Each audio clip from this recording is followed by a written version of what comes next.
शाम का वक्त था, वॉशिंगटन में कैमरास ऑन थे और व्हाइट हाउस के लॉन से एक जुमला पूरी दुनिया में गूंज गया। आज के बाद वेस्टर्न हेमिस्फीयर में अमेरिका की डोमिनेंस पर कोई सवाल नहीं उठाएगा। ये कहने वाला शख्स डोनाल्ड ट्रंप था और ये कहने का वक्त भी रैंडम नहीं था, क्योंकि उसी दिन काराकास से एक खबर आई। वेनेजुएला का प्रेसिडेंट निकोलस मडूरो एक मिलिट्री ऑपरेशन के बाद अमेरिकन कस्टडी में था। ना कोई यूएन रेजोल्यूशन, ना कोई ग्लोबल कंसेंसस, बस एक message, power doesn't ask permission.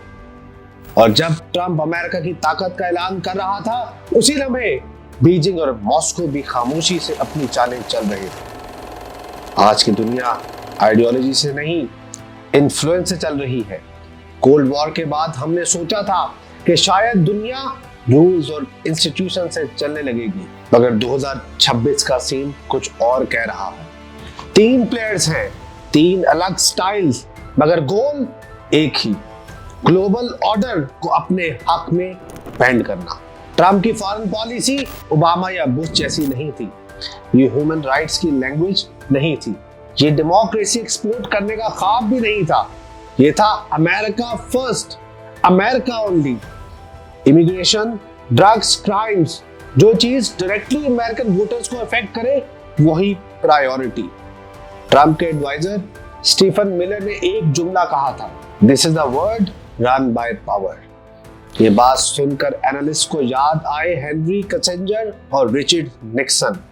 1960s और 70s की वो फॉरेन पॉलिसी जहां मोरालिटी कम और रियलिज्म ज्यादा होता था।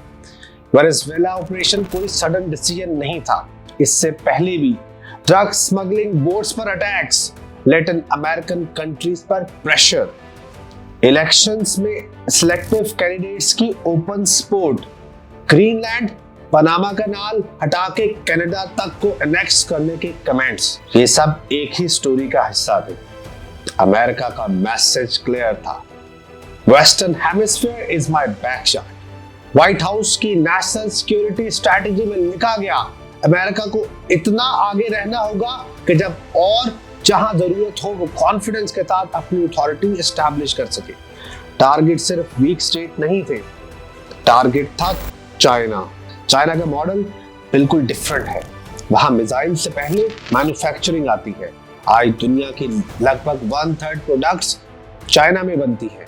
Phone, electric vehicles, furniture, military tech, मगर असली गेम मिनरल्स की है।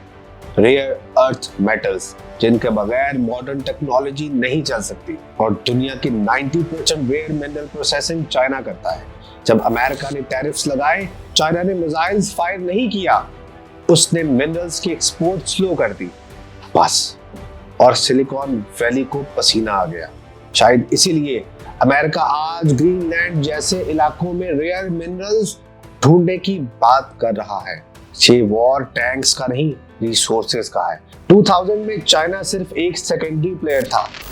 2026 में शी जिनपिंग एक ऐसा लीडर बनकर उभर रहा है जो टेक्नोलॉजी, ट्रेड और इन्वेस्टमेंट को पावर के टूल्स की तरह यूज कर रहा है।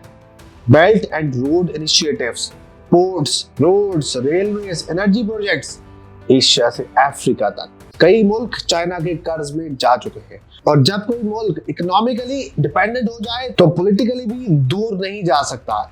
इसलिए सवाल उठता है, वेनेजुएला के बाद क्या ताइवान नेक्स्ट है? चाइना के लिए ताइवान फॉरेन इशू नहीं, वो इंटरनल मैटर है। एनालिस्ट के मुताबिक चाइना डायरेक्ट वॉर से ज्यादा प्रेशर और इंटिमिडेशन की स्ट्रैटेजी फॉलो करेगा। शी का विजन क्लियर है, the great rejuvenation of the Chinese nation. उनके लिए ये ग्लोबल केओस एक थ्रेट नहीं, अपॉर्चुनिटी है। और फिर आता है मॉस्को। व्लादिमीर पुतिन ने भी कहा था, the collapse of the Soviet Union was the greatest geopolitical catastrophe of the 20th century. Russia के लिए former Soviet states near abroad है, यानी टेक्निकली इंडिपेंडेंट है, लेकिन इमोशनली और स्ट्रेटेजिकली अभी भी मॉस्को के ऑर्बिट में। पुतिन का एक और जुमला मशहूर है, Russian borders never and. Ukraine, Georgia, Crimea, ये सिर्फ टेरिटरीज नहीं, ये हिस्ट्री का नैरेटिव है। जब यूक्रेन ने वेस्ट की तरफ देखा, पहले गैस सप्लाई बंद हुई, फिर टैंक्स मूव हुए। 2008 में जॉर्जिया, 2014 में क्राइमिया, 2022 में फुल स्केल यूक्रेन वॉर, और हर बार वेस्ट का रिस्पॉन्स डिलेड और डिवाइडेड रहा। इसने पुतिन के बिलीफ को और स्ट्रॉन्ग कर दिया कि पावर एक्सर्ट की जा सकती है।